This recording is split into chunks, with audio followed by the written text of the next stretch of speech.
Keetummaatiin akkam jirta? Jiidhaa gara fuula duraatti yoo waan haaraa qabattee nuuf dhufaa jirtaa laata? Haga ammaatti weellee meeqa dalagdee jirta? Daran akka sirba jaallattu hiriyoonni kan kee tokko tokko dubbatu dhugaadhaa laata? Farda saabbaan beeku amalan beeku. Daandii dhumarra deema. Daandii dhumarra deema. Farda san qabee yaabbadha. Yoo sirbu ollaa hirriibaa kaasa sagaleen isaa jedhamu ollaan kee si qomatu maal jettaa? Jiidhaan kitaaba tokko kan afaanii barreessee eebbaaf qaqqabsiisee jira jedhu dhugaadhaa laata? Baay'ee afaan Oromoo afaan Afrikaanii ta'a shakkiin kan.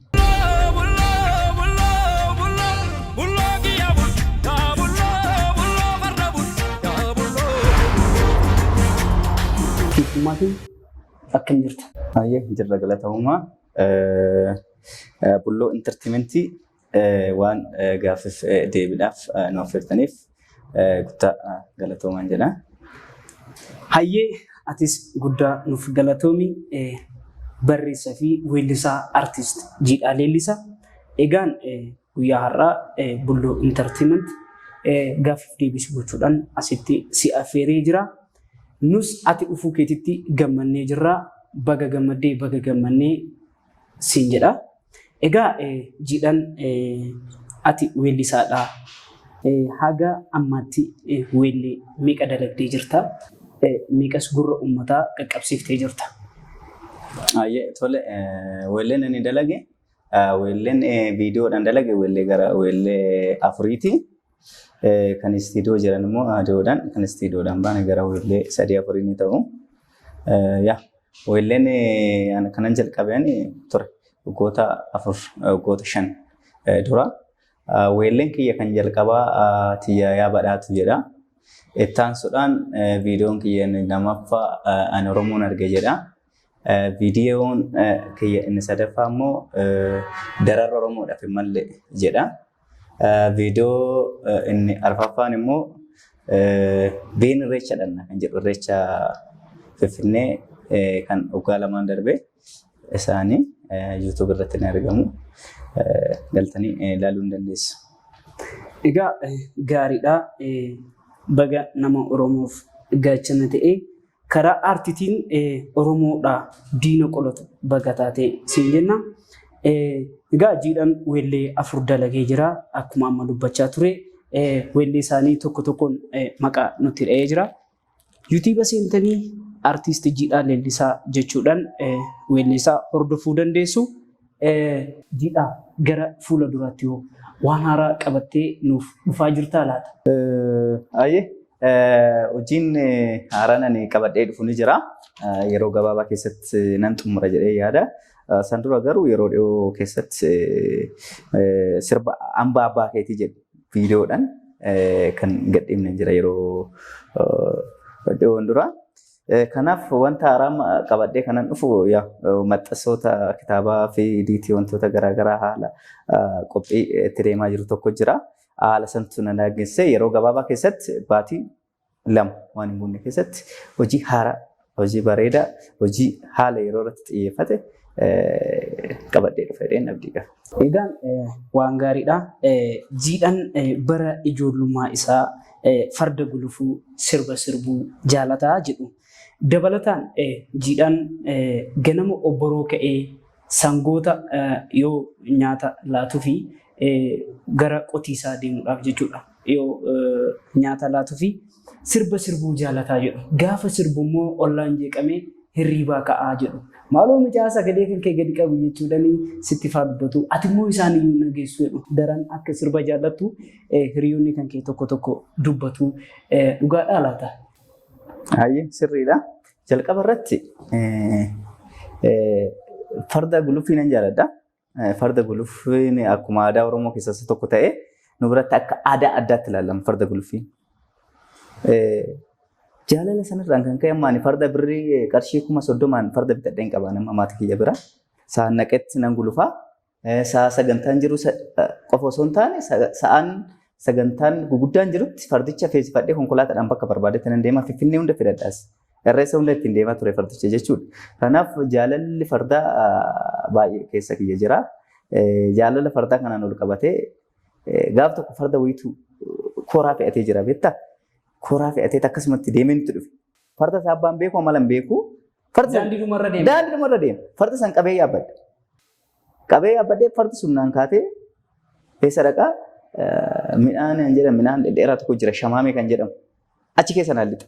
Hin nyaata inni.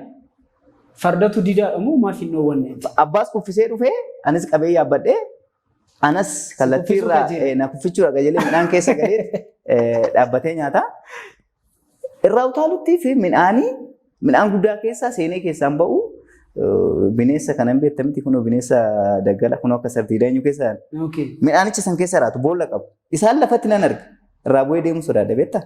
Kanaaf farda nan jaaladha. Guluffii farda nan jaaladha. Yaa fardis nu wajjin hidhata guddaa qaba. Keenyummaa walumaa galatti fardi iddoo guddaa qaba. Yoo rabbiin naa mijeesse proposala tokko hojjedhee isteediyeemii abbaa fardaa jedhee naannoo waa Finfinnee naannoo Buraayyuu kanatti ni gaafanna waldaa abbaa fardaa meettaa roobii waldaa abbaa fardaa shanan gadaa jedhee kanan hundeessas ijoollee nan qaba waan ta'eef wantoota garaagaraa irratti sagantaa adda addaa irratti kan hirmaatan kanaaf itti deemna. Waan bara ijoollummaa keetii har'allee si keessa jirti hin cabne jechuudha. Hin cabne. Egaa akka namni biraa gaafa fakkeenyaa fi du'a gootaa du'a nama beekamaa yookiin immoo geggeessaa sirna tokko namni kamiyyuu dhufee akka qe'ee kan keetiitti fardaan lafa hin dhiibne akka atumti waldaa kan kee kana baastee dachee keetii irratti lafa dhiituudhaaf karoora qabattee jirta jechuudha. Yaa sirriidha. Waldichi alaabaa faajjii mataa isaanii ta'e qabu. Faajjii mataa isaanii haala uffannaa bifa tokko eenyurraan dayyoorraan kaasee arooressa shimala qabatan. Bifti uffannaa farda isaanii yookiin meeshaa farda mi'a farda hundi isaanii ordariidhaan akkasitti faajjii tokko qabu. Isaan barbaadamne bakka barbaannetti cidatti gammachuuttis gaddattis anytime sagantaa jiran kamirratti iyyuu kaawwa jennee reeriidha. Dambii ittiin bulmaataa qabu nama wajjin deeman ni jira. Kanaaf akkasii. Ayyee waan gaarii of harkaa qabdu Waaqayyo imala keessan milkii naa xumuruun isiniin jedha. Egaan yoo sirbu ollaa hirriibaa kaasa sagaleen isaa jedhamu ollaan kee si komatu maal jettaan? Sirriidha. Ollaa qofa miti maatiin irree nama nu kumata. Yaa akkuma aadaa Oromoo ni beekta. Daa'imti ilmi baadiyyaatti dhalatee guddate tokko ganama hin ciisu ka'ee loon yaasaa mana barumsaa deema. Keessaayyuu loon keessaa qotiyyoo qonnaa. Amma qonni sa'a lama yookiin sa'a tokko rakkaatti amma qonnatti baanitti qotiyyoo ni yaamna. Marga nyaachifna yookiin biqii kan jedhamu jira. Galabaa isaan nyaachifna. Yeroo san kan ganama bariidha kaata. Nama tokkoon argitu dukkana dimimmisaa. Yeroo san kan fallati qabdu qorraa waan ta'eef qorra ofirraa ari'uudha. Bakka wayii tulluu wayiidhaatti baatee ilaallattee sirbuu. Bakka sirba wantoota. Yoo kana gaa sagaleen kan shimbira wajjin. Sirbina hin jenne namni sirbina baay'annee wal dorgommii sirbina. Inni hiriyyaan kiyya kan biraa san naagamatti qotiyyoo yaasu an ollaatti qotiyyoo yaasa. Dabaree wal dhaggeeffachaa sirbina. Har'ammoo dadhabee dhiisee har'ammoo dadhabee sirbee waan akkasii. Gaafaatiin jidduun adda kuttee jechuudha. Bakka dadhabee har'ammoo addeedha waan akkasiitiin. Waan ajaa'ibaati. Egaa hordoftoota fi jaalattoota Bulloo Entertainment. Sagantaan keenya kanarraa akkuma itti fufetti jira. YouTube keenya share, subscribe, like gochuu hin dagatina. Akka irraa barattan abdii qabna. Egaa artist Jiidhaa Leellisaa. Kitaaba afaanii tokko barreessee eebbaaf qaqqabsiisee jira jedhu dhugaadhaa laata? Ayi sirriidha dhugaadha. Eebba kitaaba tokko qofa osoo hin taane kitaabonni barreesse baay'eedha. Garuu kana yeroodhaaf baasee uummata biraan ga'e kitaabuma tokko kitaaba afaaniiti. Kitaaba giraamariidha. Afaanii loogaa. Kitaabni kun jalqaba mata duree qubaan jedhu. Kitaaba mata duree qubaan jedhu kitaaba peejii 400 fi waan ta'e qabudha. Kitaabota yoo xiqqaate gara waggaa 7 hanga 8tti ol itti dhama'edha. Kitaaba seena qabeessa. Kitaaban bara dheeraa itti dhama'ee kitaaban iddoo dhibbinaa keessa taa'ee bal'isee barreesse kitaabichi seenaa qaba. Kitaaba qubee qubaan yookiin bu'uura afaan Oromoo jedhama kitaabichi. Afaanii maal sitti fakkaate? Kitaabota nan barreessu kitaabota seenaa nan qaba. Kitaaba walaloo nan qaba. Kanan barreesse uummata biraan hin geenye. Garuu kitaaba kana kanan dursiseef eenyu wanni natti mul'ate tokkoon qaba. Maaliif hoo jette sa'aatii kana yeroo kana hayyoonni Oromoo piroofeesaroota doktoroota fudhadhu. Barsiisota afaan irraa fudhadhu. Isaan kun yeroo ammaa kana kan itti mul'atu kitaaba seenaa barreessuu, kitaaba asoosama barreessuu, walaloo barreessuu, wantoota garaagaraa barreessuudha malee kitaaba afaan Oromoo giraamarii namni yaadate hin jiru. Sababa kanaan kan ka'e qubeen afaan Oromoo caccabaa jira, jajallachaa jira, abbuma argetti taphata, akkuma barbaadetti qubeeffama, akkuma barbaadetti dubbatama. Afaan tokko seera qaba. Moor kanarraa kan darbe immoo wanni kitaaba kana giraamarii kana qubee irraa kaasee amma piriipitti kitaaba fayyaduudha. Kitaaba peejii 412 qaba. Kitaabni kun baay'ee seenaa qaba. Ana biratti seenaa guddaa qaba.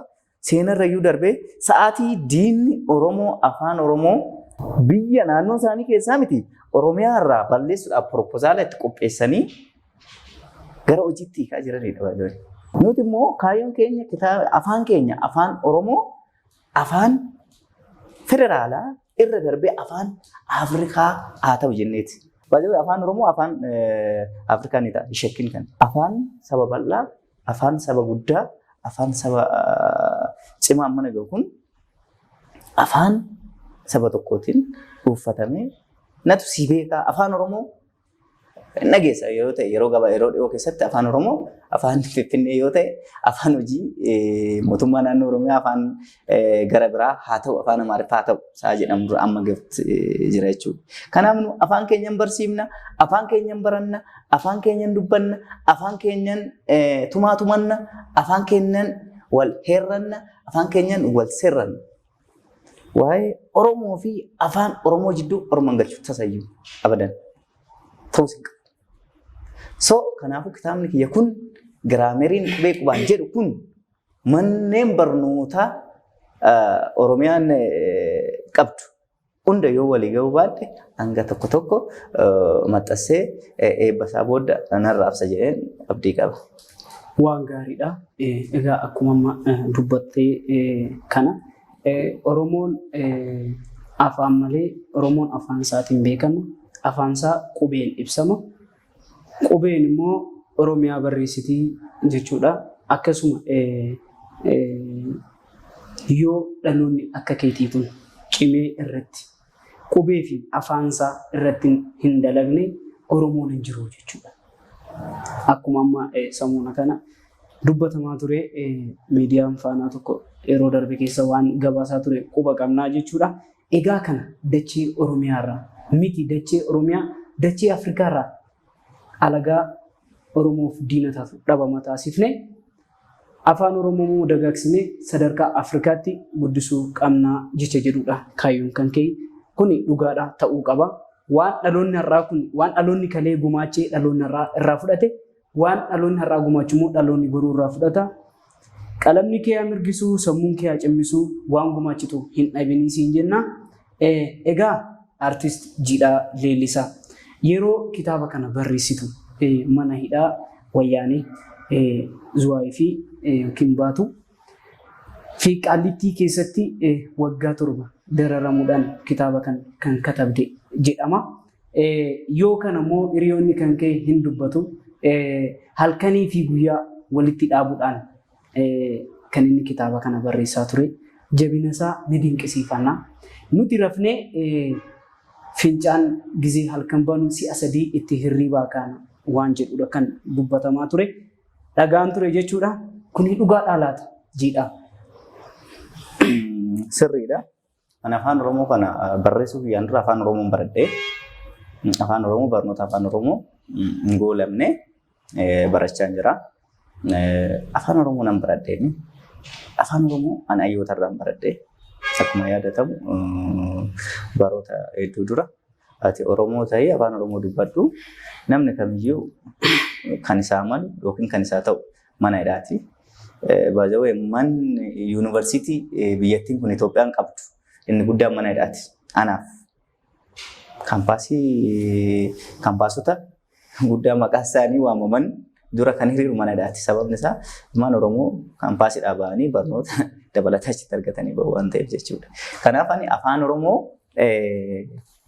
barreessuuf yaan dura nan baradhee hayyoota irraan baradhee hayyoota Oromoo ciccimoo bara qubeen afaan Oromoo bocamee akkana bosona keessa taa'anii barsiisaa turan hayyoota san jalattan guddadhee sirriidha.